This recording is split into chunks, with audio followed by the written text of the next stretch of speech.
Hey friends, welcome back to my channel. And if it's your first time here, I'm Janetta, an author who loves to draw. On my channel, I focus on combining storytelling with art. If that's something you're interested in, please like, comment, subscribe, and share. Let's get to it. So it begins, the SSMD Book 1. Chapter 1, With a Friend Like You.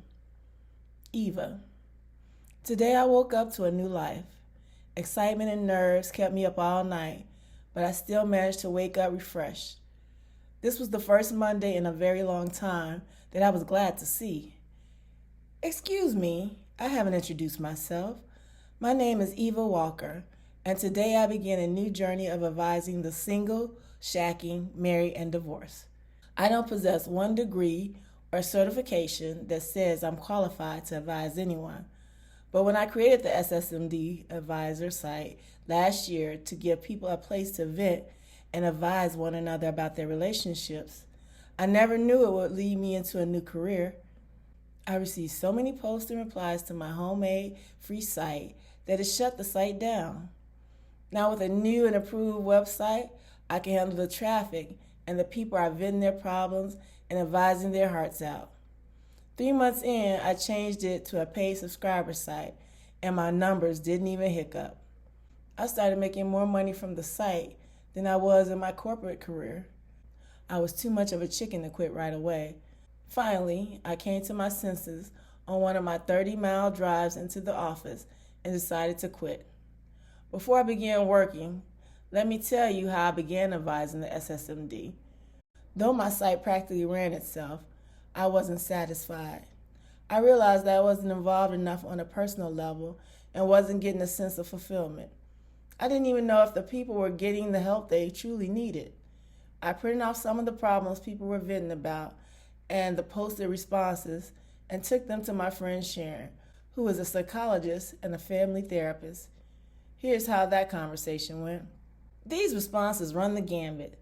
Sharon flipped through the pages, a bit arrogant in her demeanor. Thanks for stating the obvious. Now, if you could offer your thoughts on how I can make sure the person venting gets sound advice, I would appreciate it. Sharon handed the papers back to me and said, refer them to me. We've been friends 15 years now, and I don't even listen to your advice, I joked truthfully. Yeah, and that's why you're still single today. Ouch, I said, and meant it. I didn't want to go down the mistakes I made road, so I moved the conversation along. Actually, I was thinking along those lines. Reaching into my bag, I pulled the proposal I'd written up and handed it to her. I'll give you time to look it over, but in a nutshell, here's what I'm proposing. Every day, I will go through the post, and for those that I think need your services, I will email them with a referral. With my referral, you or one of your counterparts here will give them an initial session for free. If they continue to see you, then great. You have a new paying client. I will also pull a posting daily, and you will post a professional view, and I will post a friendly advice viewpoint. I hear what's in it for me, but I'm not hearing what's in it for you. I just want to make sure I'm truly helping people. Well, you've come to the right place. I'll go over this with Emily and Paul, and if they are willing to take on some of the referrals, then I'm all in. Sharon stood and stuck out her manicured hand. A quick wish that I got my nails done flashed through my mind, but I stuck my hands out and shook hers anyway.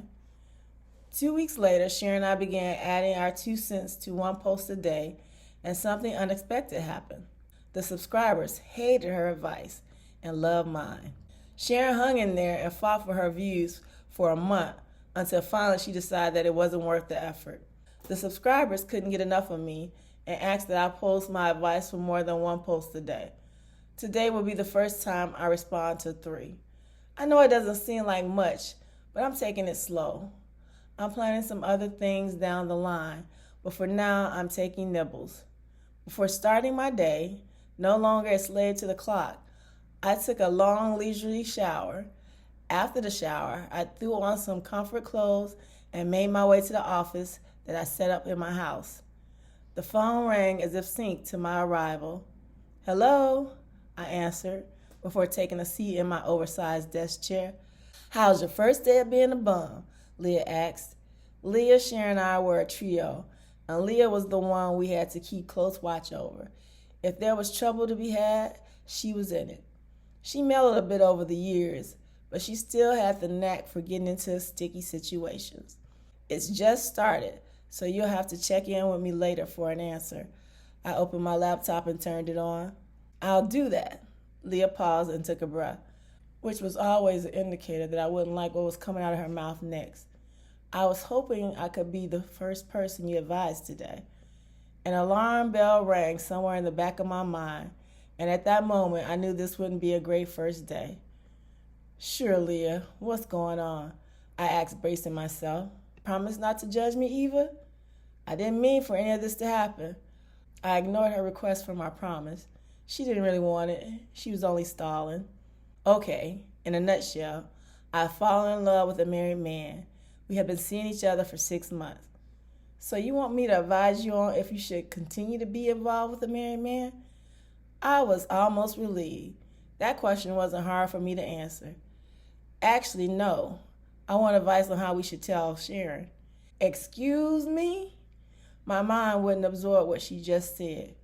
I'm in love with Philip. He and I are in love. We don't want to hurt her any more than we have to. So I'm asking you, what's the best way to tell her? Damn it to hell, Leah. Of all the men you could have fallen for, you go falling for your best friend's husband? Now you want me to tell you how to handle it? Well, it is what you do, isn't it? Advise people. What did you think it was going to be? Easy? Leah sounded angry and hurt as if she was the one wrong. Look, Eva, I really need your advice on this. What is the best way to break this to Sharon without sending her off the deep end? So it begins, Chapter 2, Close the Door, Eva. There was silence on the line as Leah waited for my response. She wanted me to advise her on how to destroy our friend Sharon. I could not and would not do it. No, my answer was simple, and it said all that I was going to say on the matter. She and Philip would have to figure it out on their own. No? What do you mean, no? Aren't you the least bit concerned about Sharon? Am I concerned about Sharon? Maybe you should ask yourself that. You are the one sleeping with her husband. Eva, please, it's not like I set out to hurt her. Well, good luck telling her that. And tell that punk Philip I said the same thing. I hung up the phone before she could say anything else. Leah. She just hung up on me. Leah hung up the phone and rolled back into Philip's arm. I told you I didn't think calling her was a good idea. Philip kissed Leah softly on the lips and then slipped out of bed. You're leaving already? She sat up in bed. Already? I've been here all weekend. Sharon is expecting me home from my business trip today, remember? Walking into the adjoining bathroom, Philip quickly turned on the shower and stepped in. He was feeling sick. This wasn't what he had signed up for. Now he was between a rock and a hard place. He had to think and move fast. He thought of Sienna and PJ, his and Sharon's children, and regret gripped his heart.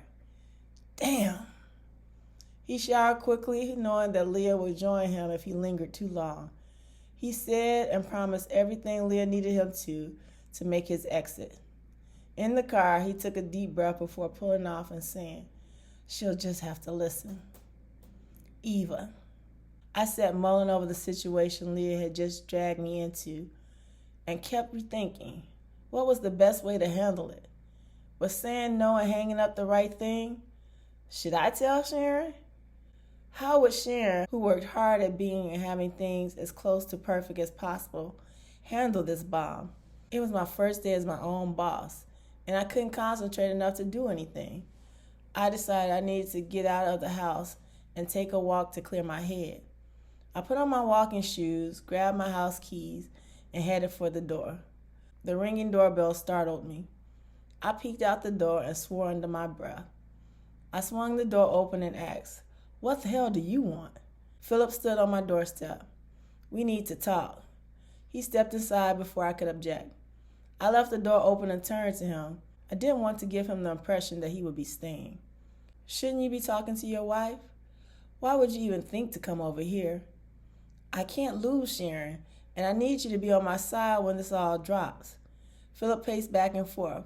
You have lost your mind. Why would I ever help you?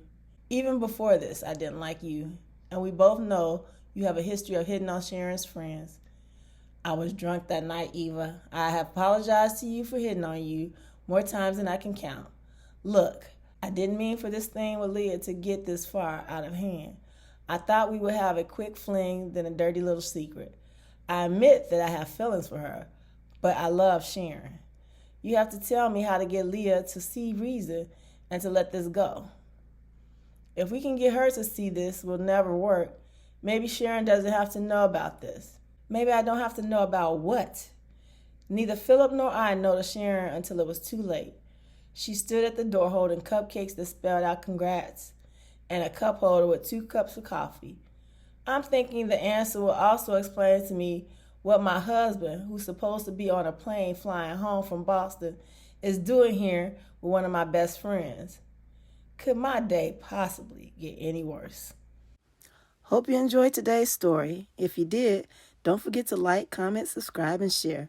Until next time, be and stay blessed.